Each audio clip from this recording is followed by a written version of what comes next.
Inflation continues to boost cryptocurrency adoption. Coinbase continues its expansion in India, and Australia takes a big step forward around crypto payments. Inverse Finance has been hacked for a total of $15 million. The price of Bitcoin remains in the $46,500 zone, trapped in the lateralization phase that it has found itself in over the last few days. These are just some of the top stories in our newscast today, April 5th. Welcome.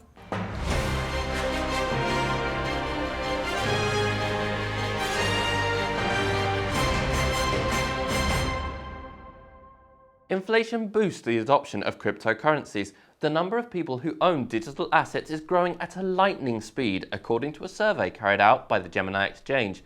Data reveals that half of cryptocurrency owners purchased digital assets for the first time in 2021. The devaluation of fiat currencies due to inflation has boosted the adoption by these countries as they value its potential as a long-term investment. Countries such as Brazil and Indonesia lead the way. 41% of those surveyed confirmed that they possess cryptocurrencies. This data is miles away from that of countries such as the USA or the UK, where the figures add up to 20% and 18% respectively. Yes, according to a statement, people living in countries in which the currency has devalued against the US dollar are more likely to purchase digital assets to shield themselves from inflation.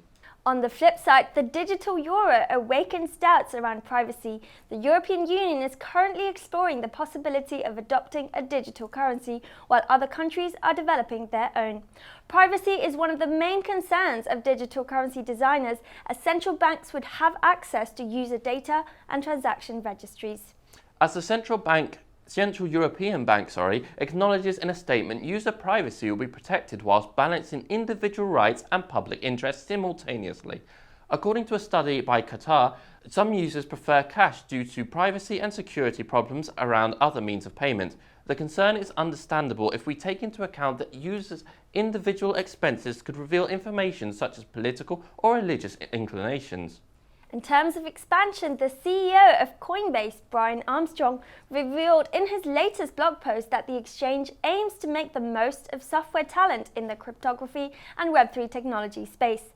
The exchange already has over 300 full-time employees in the country, and the American CEO plans on hiring another 1,000 workers at its center this year. Despite the Indian government's stance in the favour of exploring the use of CBDCs within the economy, leaving cryptocurrencies aside, it seems as though Coinbase is going all in as it is determined on expanding in the Asian country. Down under, Australia takes another step towards the adoption of cryptocurrencies. While the Senator Andrew Bragg offered a legislative proposal last month around turning Australia into a global reference for digital assets, now the on-the-run company displays its inclination towards cryptocurrencies. The company will enable the use of cryptocurrencies as a means of payment in 170 of the country's sales outlets. This will be done through Crypto.com Pay Merchant Service, which facilitates cryptographic payments directly through the exchange's app.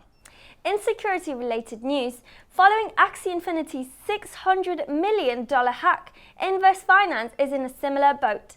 This DeFi lending platform based on the Ethereum blockchain was hacked last weekend. The attack led to a loss of $15 million in cryptocurrency. According to the PeckShield blockchain platform, the Inverse Finance hacker found a chink in the armor of Keep3's price oracle and took the opportunity to steal the tokens. It made the oracle believe that the value of the INV token had skyrocketed, and this way the attacker got their hands on multi-million-dollar loans using the token as collateral. Moving on to NFTs, more and more figures linked to the world of sport are launching their own non-fungible token projects.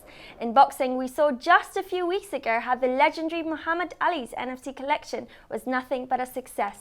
This time, Mike Tyson is in the spotlight. One of the best boxers in history will have his own non-fungible token collection in partnership with Binance and cryptographic expert Henrik Arje. This is yet another move on behalf of the exchange in an attempt to connect the fans in all realms of sport. Lastly, the price of Bitcoin remains in the $46,500 zone, trapped in the lateralization phase that it has found itself in over the last few days. That's all for today. We will be back here on the Nebolus newscast with more information surrounding crypto and blockchain technology. Until tomorrow.